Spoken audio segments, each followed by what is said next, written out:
تو وہاں سے پھر میں جب امتحان دیا تو میرے جو ہے نا نمبر اتنے اچھے نہیں تھے، مطلب اچھے تو تھے لیکن ایک جس کو کہتے ہیں نا کہ میرٹ بننا یا میڈیکل کالج میں ایڈمیشن ہونا وہ نہیں ہو پایا تھا۔ اس کے بعد پھر میں یہاں پہ میرا ارادہ تھا کہ میں کسی نہ کسی اور شعبے میں چلا جاؤں، جیسے ایگریکلچر ہے یا کوئی ڈی بی ایم ہے، اس فیلڈ میں چلا جاؤں، لیکن اس وقت میرے والد صاحب نے مجھے انکریج کیا۔ میرے والد صاحب نے کہا کہ مجھے پتا ہے تم کر لو گے تو تم بیٹھ کے دوبارہ تیاری کرو، دوبارہ ایگزام دو۔ تو پھر میں یہاں میلسی میں 1 سال پڑھا، تو 1 سال نہیں ہوں لیکن 4 مہینے میں نے دوبارہ تیاری کی، تو تیاری کر کے میں نے دوبارہ امتحان دیا تو الحمدللہ پھر میرا میڈیکل کالج کا میرٹ بن گیا تھا۔ تعلیم کے بارے میں نا میں بڑا ایک یوں سمجھے کہ میں تعلیم کا دلدادہ شخص ہوں، تعلیم میرے خون میں گھٹی میں شامل ہے۔ میں مسلسل تعلیم حاصل کرتا رہا ہوں، ابھی بھی میں اس ایج پہ بھی، حالانکہ میں یہاں پہ اب ایک ڈاکٹر بن چکا لیکن ابھی بھی میں تعلیم حاصل کر رہا ہوں۔ میں نے MBBS جو ہے میرا ایڈمیشن ہوا تھا قائد اعظم میڈیکل کالج بہاولپور میں، وہاں پہ میں نے MBBS کی تعلیم حاصل کی۔ MBBS کے بعد پھر میں نے اسکن میں ڈرماٹولوجی میں وہاں سے میں نے اسپیشلائزیشن میں داخلہ لیا، وہاں پہ میں بہاولپور میں کچھ عرصہ وہاں پہ ٹریننگ بھی کی، کچھ عرصہ پھر میں جو ہے نیو ہاسپٹل لاہور میں، نیو ہاسپٹل لاہور میں وہاں پہ بھی میں نے کچھ عرصہ ٹریننگ کی۔ پھر میں انگلینڈ چلا گیا لندن میں، وہاں سے بھی میں کچھ ٹریننگ کی، پھر میں واپس آ گیا۔ اس کے بعد جو ہے میں تعلیم کے حوالے سے میں بتاؤں تو جب میں ہاؤس جاب کر رہا تھا اس دوران میں نے شوق تھا تو میں نے MA پولیٹیکل سائنس کا جو تھا کورس پڑھ لیا، تو میں نے جا کے ایسے پیپر دے دیے تو MA پولیٹیکل سائنس میرا ہو گیا۔ تو جب میں اسکن کی ڈرماٹولوجی کی ٹریننگ کر رہا تھا بہاولپور میں تو اس دوران پھر مجھے ایسے شوق ہوا کہ MSc criminology and security studies میں ماسٹر کرنے کا تھا، تو پنجاب یونیورسٹی میں وہ کروا رہی تھی، پہلی دفعہ وہ بیچ وہاں پہ شروع ہوئی تھی یہ ڈگری، تو میرا بڑا شوق تھا کہ میں یہ ڈگری کروں۔ پھر میں نے وہاں پہ بھی داخلہ لے لیا، لیکن یہ کیا تھا کہ وہ سیمسٹر سسٹم تھا تو میں آتا جاتا رہا، میں تھوڑا سا چھٹی لیتا اور وہاں جا کے میں ایگزام دے آتا تھا، یہاں پہ واپس آ کے بھی ٹریننگ کر لیتا۔ اس طریقے سے میں نے پنجاب یونیورسٹی سے masters in criminology and security studies میں بھی کر لی۔ اس کے بعد بھی مطلب میری ایک تھرسٹ ہے، ایک پیاس ہے جو ان کی نا وہ بجھتی نہیں تھی، تو میں چلتا رہا مسلسل۔ میں پھر ڈائبٹیز میں میں نے ڈپلوما کیا college of family medicine Karachi سے، وہ بھی میں نے کیا۔ اس کے بعد پھر میں نے MPhil جو ہے فورینزک سائنسز، ایک ہوتا ہے فورینزک میڈیسن، میں نے فورینزک سائنسز میں پھر یونیورسٹی آف لاہور میں ایڈمیشن لے لیا۔ وہ بھی ایسے میں جاتا پیپر دینے کے لیے، ایگزام دینے کے لیے، کبھی کبھی کچھ کلاسز بھی لے آتا تھا لاہور میں۔ تو یہ میں نے پھر ابھی میرا اس کا جو ہے نا تھیسس ورک، ریسرچ ورک میرا مکمل ہونے والا ہے، تو MPhil میں جو ہے نا ابھی میں DNA کے اوپر ریسرچ کر رہا ہوں، تو اس کا میں کمپٹیشنل انالیسس کر رہا ہوں، انشاءاللہ وہ جلدی میری جو تھیسس ریسرچ ہے وہ مکمل ہو جائے گی۔ حالانکہ اس کو ٹائم تو بہت زیادہ ہو چکا ہے لیکن پھر بھی کیونکہ درمیان میں کووڈ آ گیا تھا، پھر میری والدہ کی وفات ہو گئی، تو درمیان میں کافی ٹائم ایسا آیا کہ جس وجہ سے میں اس کو پرسو نہیں کر سکا، لیکن ابھی بھی میں وہ کر رہا ہوں، تو انشاءاللہ میرا یہ MPhil ہو جائے گا۔ اور ابھی بھی میرا ایک آگے بھی ہے ریجنریٹو میڈیسن میں USA میں ایڈمیشن میں نے لیا ہوا ہے، تو انشاءاللہ وہ بھی میرا ہے ارادہ وہ کرنے کا۔ اس کے علاوہ ایستھیٹکس کے بھی میں نے کافی سارے ڈپلوما کورس چھوٹے چھوٹے ہیں، جیسے میں 2019 میں دبئی گیا تھا، وہاں سے میں نے American board of aesthetic medicine سے میں نے 2 ڈپلومے کیے، وہ بھی میں نے کیے۔ اس کے علاوہ میں نے اپنی اسکن سے ریلیٹڈ یہاں پہ بھی ایستھیٹک میڈیسن کے حوالے سے یہاں پاکستان میں بھی کچھ شارٹ کورسز ہیں، جیسے PRP ہے، دوسرے ہائیڈرا فیشیل ہے، اور یہ جو ایستھیٹک کے جتنے بھی چھوٹے موٹے ڈپلومے یہ سارے میں نے یہاں پاکستان میں بھی کیے۔ اسکول دور میں جو اساتذہ تھے، اساتذہ میں مڈل میں جو ہے میرے فیوریٹ جو ٹیچر تھے استاد دوست محمد صاحب تھے، وہ اب ریٹائر ہو چکے ہیں۔ اور جب میں میٹرک میں تھا تو میٹرک میں مجھے 2 ٹیچر ملے تھے، ایک استاد غلام رسول صاحب، وہ وفات پا گئے، اللہ تعالیٰ نے جنت نصیب فرمائے، اور دوسرے جو تھے وہ استاد اکرم خالد صاحب تھے، وہ ہمیں سائنس پڑھایا کرتے تھے۔ اکرم خالد صاحب وہ ابھی حیات ہے الحمدللہ، تو ان کے ساتھ میری ابھی بھی گپ شپ ہو جاتی ہے، وہ اکثر بلکہ مجھ سے چیک کروانے، کبھی کوئی کام ہو تو چھوٹا موٹا وہ بھی آ جاتے ہیں، اور میں ان سے بھی کبھی کبھار ملنے ان کے گھر چلا جاتا ہوں۔ ایک استاد اکرم خالد صاحب جو ہمیں سائنس پڑھایا کرتے تھے، دوسرے استاد غلام رسول صاحب، وہ ہمارے کلاس کے انچارج بھی تھے، وہ ہمیں انگلش بھی پڑھایا کرتے تھے اور اردو بھی پڑھایا کرتے تھے۔ تو میں ان دونوں ٹیچر سے امپریس بھی تھا، اور میرے لیے وہ مطلب ایک کہتے ہیں کہ استاد آپ کی ایک باپ کی جگہ ایک درجہ رکھتا ہے، تو میرے لیے وہ بہت قابل احترام اور قابل عزت ہے۔ لیکن ہاں دوستوں کے حوالے سے جو بات ہے کہ دوست جو ہے نا، میں یوں سمجھے کہ میں تھوڑا سا جب اسٹوڈنٹ لائف میں تھا، جب میٹرک تھا، تب میں تھوڑا سا انسیکیورٹی کا شکار تھا، کیونکہ میں اس کو تھوڑا سا الگ تھلگ رہتا تھا، اتنا زیادہ لوگوں میں گھلتا ملتا نہیں تھا۔ تو وہ شاید ابھی بھی میری ایک طبیعت ہے کہ میں ابھی بھی اتنا زیادہ گھلتا ملتا نہیں ہوں، بلکہ آپ کو یہ لوگ بتائیں گے کہ یہاں میلسی کے میں اتنے زیادہ مشاعرے اٹینڈ نہیں کرتا، میں جاتا نہیں ہوں، میں تھوڑا سا میں الگ تھلگ رہنا پسند کرتا ہوں۔ تو اس وقت بھی میں ایسے الگ تھلگ رہتا تھا, زیادہ دوست نہیں بناتا تھا. بس یہ تھا کہ جو میرے ڈیسک کے اوپر جو میرے لوگ بیٹھتے تھے وہی میرے تھوڑے بہت دوست تھے. جیسے کہ عمیر عارف ایک لڑکا تھا, وہ آج کل وہ بھی ڈاکٹر ہے, وہ بہاولپور میں کام کر رہا ہے. ایسے ہی محبوب الہی ایک لڑکا تھا, وہ لاہور میں تھا پہلے, اب وہ اسلام آباد شفٹ ہو گیا, وہ ویٹرنری ڈاکٹر بن گئے. اس طرح سے حافظ زبیر میرا بڑا اچھا دوست ہے, وہ آج کل یہاں ایمسی میں ہوتے ہیں, وہ یہاں پہ بزنس کر رہے ہیں. تو یہ 2-3 جو میرے دوست تھے زیادہ, جو میرے کلوز ہوتے تھے, بیٹھے رہتے تھے ہم اکٹھے ہی. تو میں آپ یہ دیکھیں کہ میری سیکورٹی کا یہ عالم ہوتا تھا کہ جب بریک ٹائم ہوتا تھا اسکول میں تو میں وہاں سے نکل کے گھر آ جاتا تھا. میں وہاں پہ بریک ٹائم میں اسکول نہیں رکتا تھا کہ جیسے لوگ ہوتے ہیں کہ کھیلے وہاں پہ لوگوں کے ساتھ گپ شپ کرے, بھاگ دوڑ. میں درمیان میں کرکٹ ضرور کھیل لیتا تھا, لیکن اتنا زیادہ میں وہاں پہ رہتا نہیں تھا, رکتا نہیں تھا, دوستوں کے ساتھ اتنی زیادہ گپ شپ نہیں کرتا تھا. میں گھر آ جاتا تھا, گھر آتا تھا, کھانا شانا کھا کے پھر چلا جاتا تھا. آپ کی بات بالکل ٹھیک ہے, آپ بالکل ٹھیک فرما رہے ہیں. ملنا جلنا انسان کا, کیونکہ انسان ایک سوشل اینیمل ہے, ملنا جلنا بہت ضروری ہے. میں ملتا جلتا یہ نہیں ہے کہ میں بالکل ہی ملتا جلتا نہیں تھا, ملتا جلتا میں تھا. دوست تھے میرے لیکن بہت کم تھے. جن کے ساتھ میری دوستی تھی ان کے ساتھ بہت اچھی میری ہوتی تھی. ہم اکٹھے کرکٹ بھی کھیلتے تھے, ہم اکٹھے ٹیوشن بھی جاتے تھے, اکٹھے گپ شپ بھی ہوتی تھی. لیکن اس وقت جب میں کیونکہ ینگ ایج میں تھا, اس وقت اتنی زیادہ مجھے, کیونکہ والدین نے اتنا زیادہ مجھے باہر نکلنے نہیں دیا, مجھے زیادہ دنیا داری کا پتہ نہیں تھا, اتنا زیادہ میں یوں سمجھے کہ چالاک نہیں تھا. تو لیکن اس کے بعد جب میں میٹرک سے نکلا ہوں, تو میٹرک کے بعد جب میں نے ایف ایس سی کی ملتان میں, تو پھر میرے والدین نے مجھے ذمہ داری دی کہ تم باہر جاؤ, تم اپنے سر پر لے کے چیزیں کام کرنا شروع کرو. پھر میں نے کام کرنا شروع کیا, جس وجہ سے پھر میں نے دھکے بھی بہت کھائے, لوگوں کے جو ہے میں نے رویے بھی بہت برداشت کیے, جیسے کہ نیگیٹو رویے پھر بہت سارے آئے, جس کی وجہ سے نا پھر میں بہت جلدی سیکھتا چلا گیا. پھر حالات کی ستم ظرفی یہ ہوئی کہ والد صاحب کا جلدی انتقال ہو گیا. ان کو بڑا شوق تھا کہ مجھے ڈاکٹر بندہ دیکھیں, لیکن وہ مجھے نہیں دیکھ سکے. جیسے میں نے ایف ایس سی کی, ان کا انتقال ہو گیا. پھر ہمارے اوپر ایک بڑے یعنی کہ کرائسس آ گئے, ہم بہت زیادہ کرائسس میں, ایک فیملی وائز بھی اور فائنینشیل وائز بھی, وہ ہم اس سے گزرے ہیں, جس کی وجہ سے ہمیں بڑے مسائل کا سامنا کرا. پھر مجھے لوگوں کا پتہ چلا کہ دنیا میں ہوتا کیا ہے. پھر میں نے لوگوں کو بہت قریب سے آبزرو کیا. پھر مجھے پتہ چلا کہ وہ لوگ جو کہ دکھائی دیتے ہیں وہ ہوتے نہیں ہیں اندر سے. تو لوگ جو ہے نا وہ دگنے تگنے چہرے اپنے جو ہے نا نقاب اپنے چہرے کے اوپر انہوں نے سجائے ہوئے ہیں. تو آپ کو نقاب کو الٹ کے نیچے سے دیکھنے کی ضرورت ہے. تو یہ چیز ایک ہوتی ہے نا, انسان کی بڑی برتھ ایک نیچر ضرور ہوتی ہے کہ آپ آبزرونگ نیچر ہوتے ہیں تو پھر آپ شاعر بنتے ہیں, یا آپ کوئی حساس طبیعت کے مالک ہوتے ہیں تو آپ کوئی نہ کوئی فنون لطیفہ کا کوئی نہ کوئی کام کرتے ہیں. مثلا شاعر ہے, آرٹسٹ ہے, کوئی بھی فنکار ہے, کوئی بھی آپ لے لیں, وہ اندر سے حساس ضرور ہوتا ہے. وہ حساس ہوگا تو وہ آبزرو کرے گا.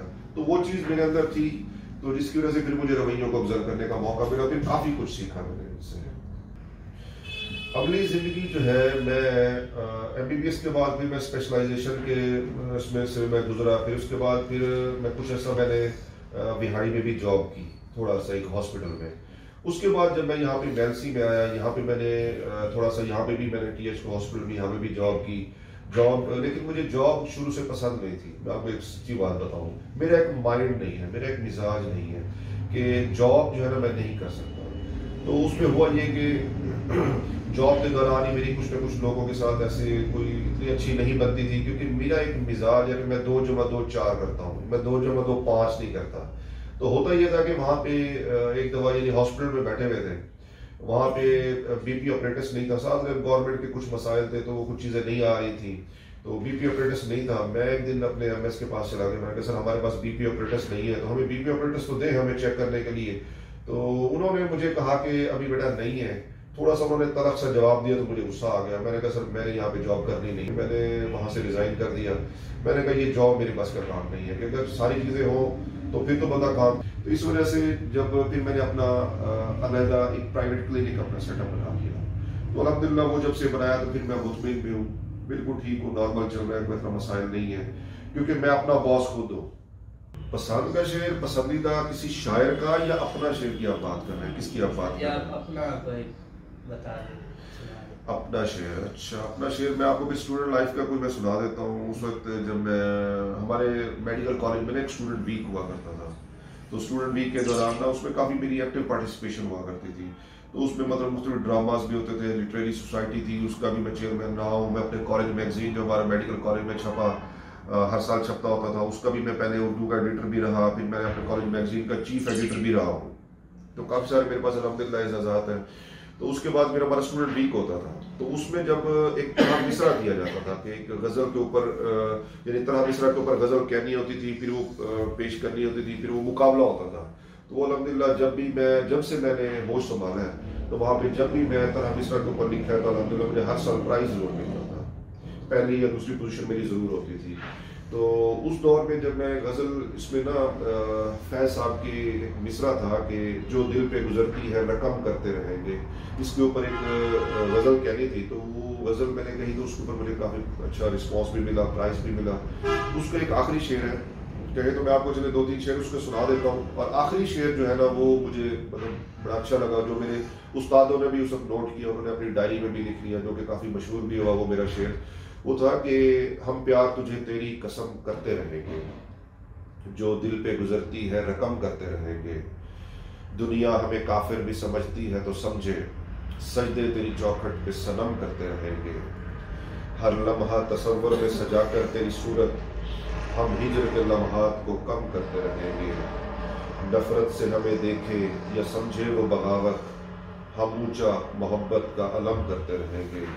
اور آخری شعر تھا مقطع کہ محسن کسی کمظرف پہ احسان کیا تھا، محسن کسی کمظرف پہ احسان کیا تھا، تا عمر اسی بات کا غم کرتے رہیں گے.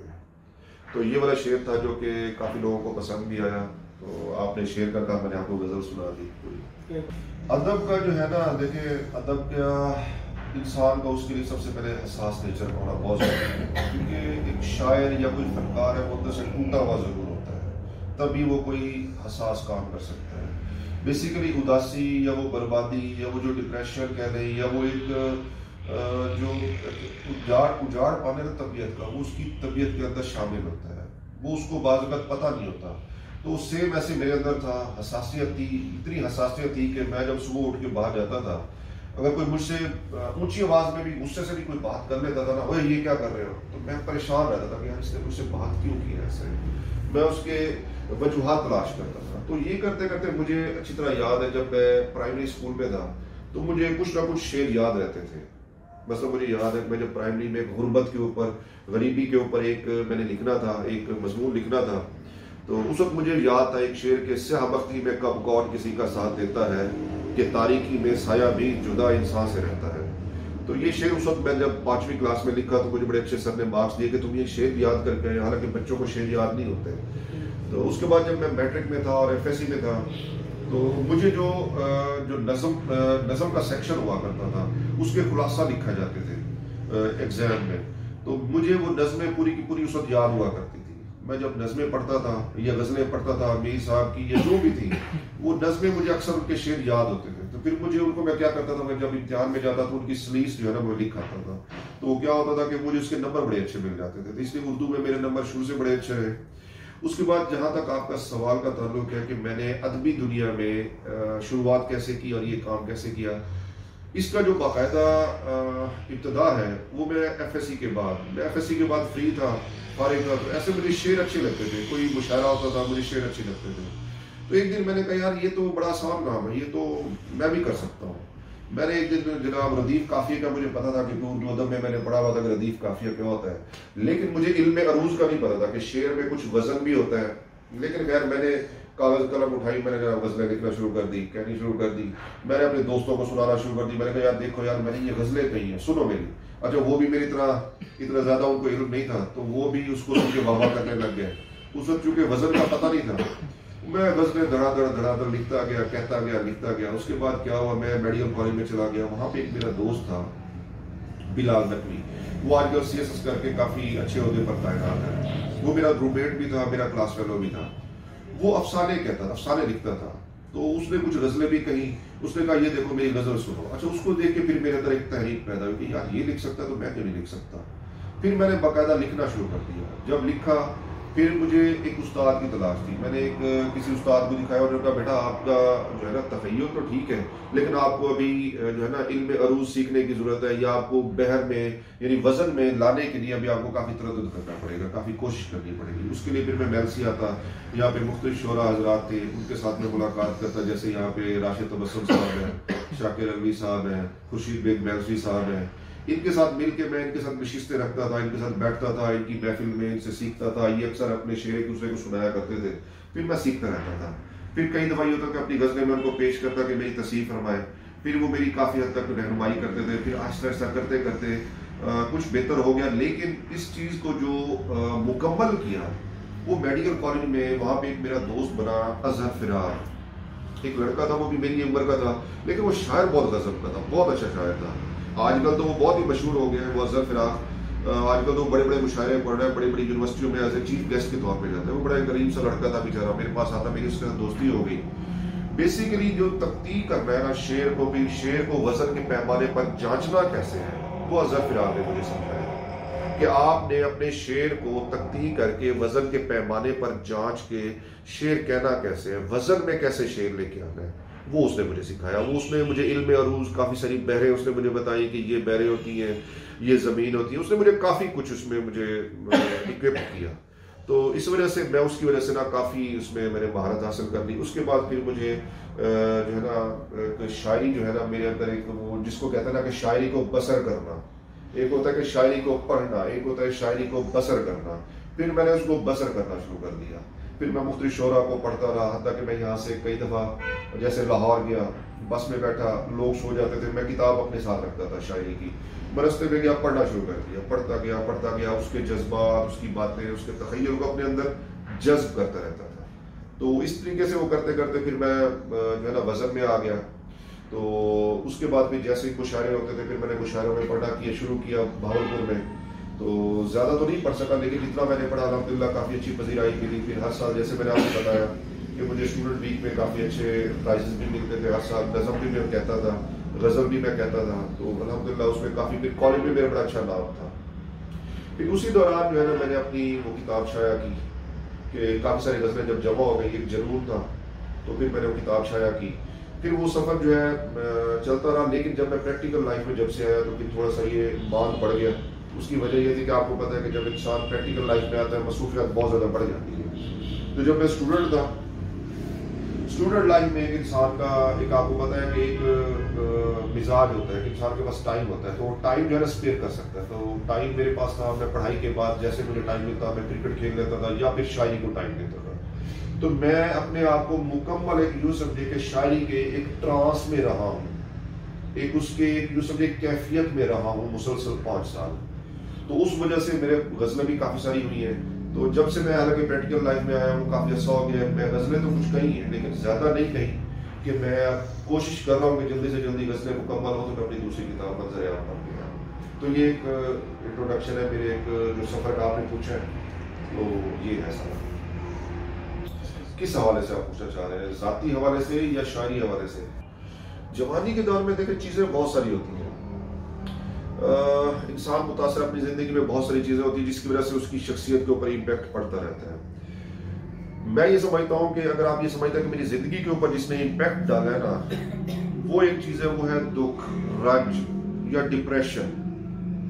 وہ اس چیز کو میں بڑا جو ہے نا اس کو ایک وزن دیتا ہوں اپنی لائف میں، ایک ویٹیج ہے اس کا. اس کی وجہ یہ ہے کہ یہ جو دکھ ہے نا انسان کا رنج، ہم لوگ اکثر یہ کہتے ہیں کہ ہم خوش ہونے کی کوشش کرتے ہیں کہ دکھوں سے چھٹکارا حاصل کریں.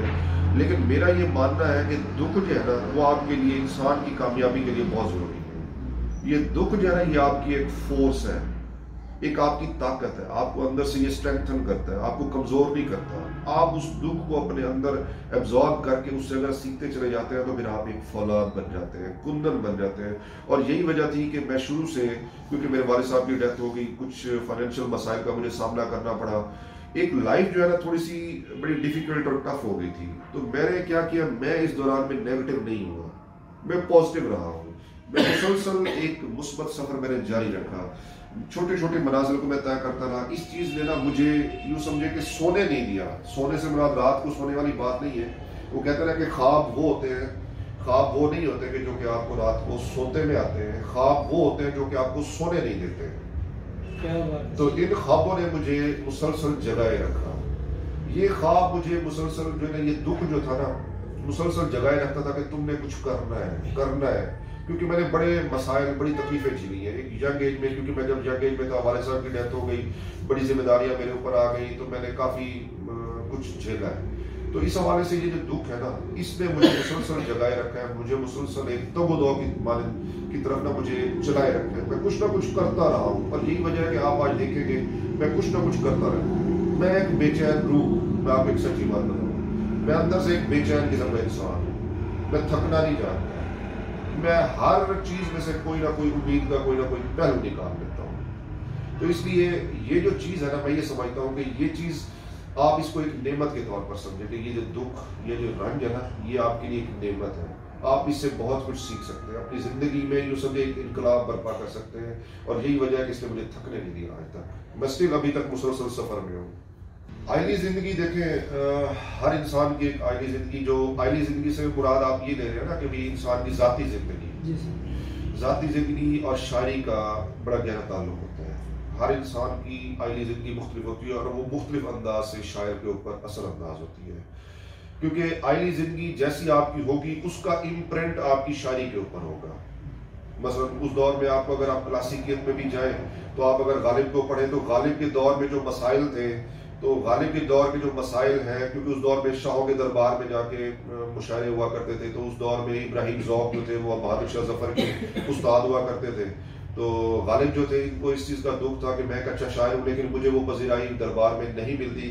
تو ان کی ایک نوک جھونک بھی چلتی رہتی تھی، ان کی ایک مسابقت تھی اس دور میں. مومن خان مومن تھا، مختلف شعراء حضرات تھے.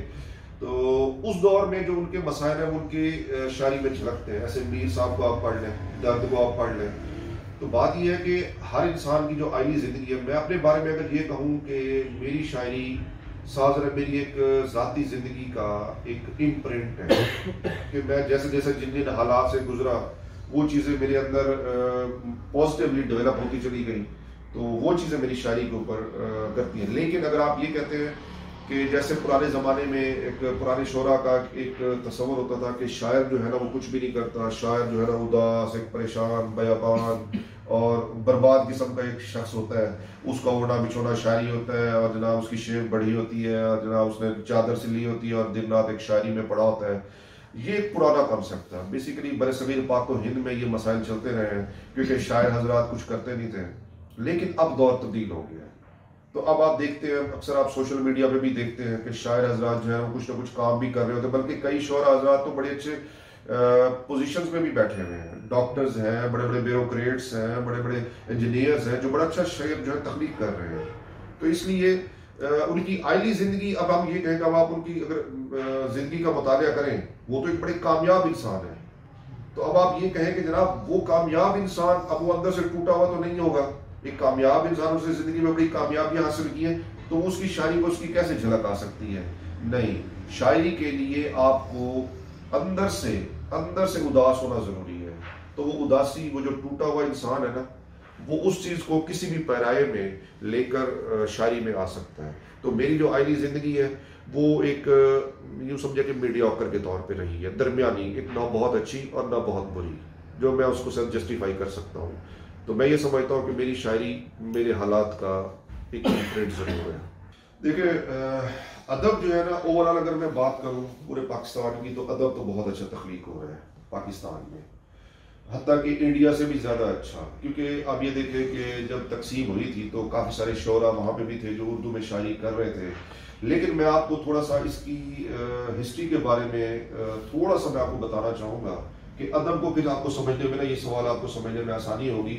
ادب کی تاریخ جو ہمیں ملتی ہے نا بہت پرانی، کہ جس میں ہمیں امیر خسرو، اس کا تھوڑا سا کچھ کلام ملتا ہے کہ جس میں آپ نے شاید پڑھا ہو اردو ادب میں، کہ وہ امیر خسرو کا ایک شعر کہ زحال مسکی مکن تغافل درائے نینا بنائے بتیاں، کتاب ہجرا نہ دارو لے جا نہ لیہو کا ہے لگائے چھتیاں.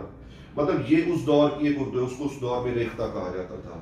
تو اردو نے بڑے ادوار دیکھے ہیں. پھر اس دور میں دبستان دہلی اور دبستان لکھنؤ ہوتا تھا، یہ دو مختلف دبستان ہوتے تھے، دونوں کی شاعری میں فرق ہوتا تھا. آپ آج بھی کلاسیکیت کو اٹھا کے دیکھ لیں تو مختلف ہے. لیکن اس کے بعد جو ہماری اردو ہے نا، اس کو پروموٹ کرنے میں انگریزوں کا بھی بڑا ہاتھ ہے. آپ حیران ہوں گے کہ گوروں کا کیسے اس میں ہاتھ ہے. کیونکہ گورے جب ایسٹ انڈیا کمپنی کے تھرو یہاں پہ جب انڈیا میں آئے تھے کاروبار کرنے کے لیے، تو ان کو یہاں پہ لوگوں کے ساتھ کنورسیشن بات کرنے کے لیے کوئی نہ کوئی میڈیم چاہیے تھا لینگویج کا. تو انہوں نے دیکھا کہ اردو ایک ایسی زبان ہے جو کہ تمام لوگ سمجھ بھی لیتے ہیں اور پڑھ بھی لیتے ہیں. تو انہوں نے کیا کیا، اردو سمجھنا شروع کی.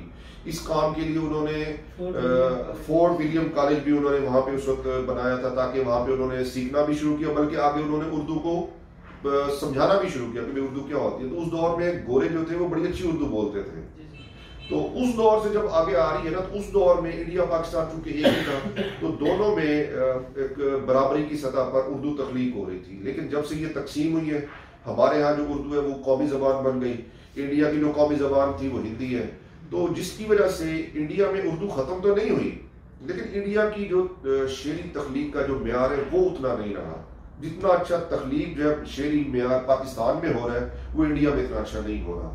کیونکہ اس کی وجہ یہ تھی کہ جو اس وقت انڈیا میں شاعر تھے، اس وقت حالانکہ تھے تو تقسیم کے بعد بہت اچھے شاعر تھے، بڑے نامور شاعر تھے، لیکن انہوں نے کیا کیا، کیونکہ اردو جو تھی سرکاری زبان پہ تھی نہیں، فلمیں بنتی تھیں وہ اردو میں بنتی تھی، تو اردو کے لیے انہوں نے غزلیں یا جو شعر تھے وہ کہنا شروع کیے.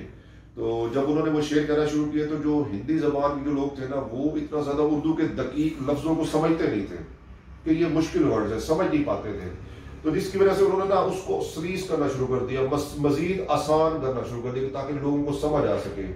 جب وہ شعراء حضرات نے اس کو آسان کرنا شروع کر دیا تو وہ بہت سمپلیفائی ہوتی چلی گئی انڈیا میں شاعری. جب وہ سمپلیفائی ہوئی تو وہ بہت جو گہرے اور کمپلیکس قسم کے کانسیپٹس تھے وہ اس کے اندر نہیں آ سکے. جبکہ پاکستان میں چونکہ ہم لوگ اردو کو سمجھتے ہیں، اردو کے الفاظ کو سمجھتے ہیں، تو یہاں پہ حالانکہ انڈیا میں مشاعرے زیادہ بڑے پڑھے جاتے ہیں، زیادہ تعداد میں ہوتے ہیں، یہاں پہ مشاعرے کم ہوتے ہیں، لوگ بھی کم ہوتے ہیں سننے والے، لیکن یہاں پہ اردو کو زیادہ اچھا سمجھا جاتا ہے، جس کی وجہ سے یہاں پہ تخلیق زیادہ اچھی ہو رہی ہے، زیادہ اچھے کانسیپٹس یہاں پہ آپ کو مل جاتے ہیں. اور جہاں تک آپ میلسی کے ادب کی آپ نے سوال کیا، میلسی میں بھی اچھا ادب تخلیق تو ہو رہا ہے.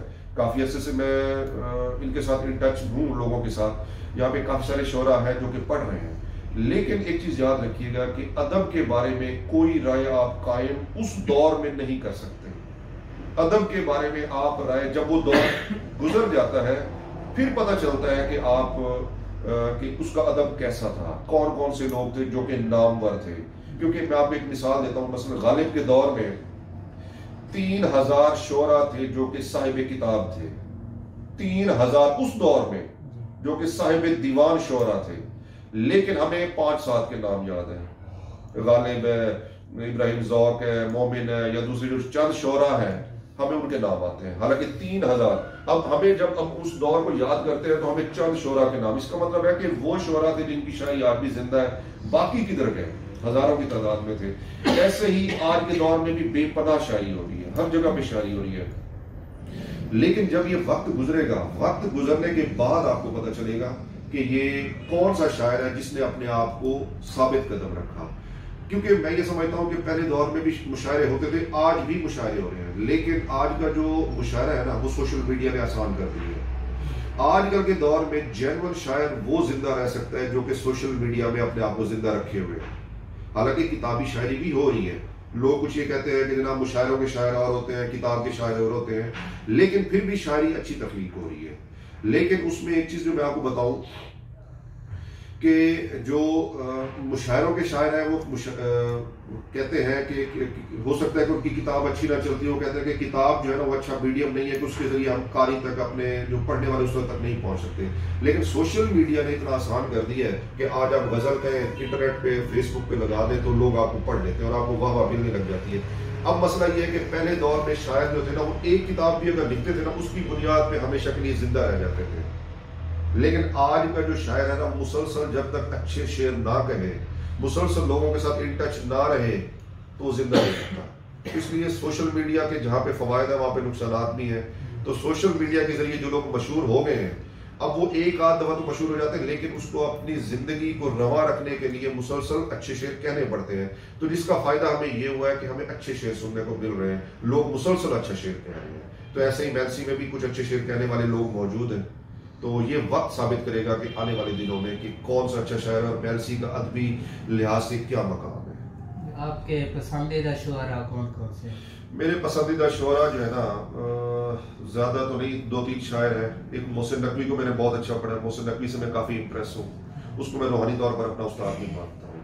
دوسرے نمبر پر شکیب جلالی، تیسرے نمبر پر فیض احمد فیض.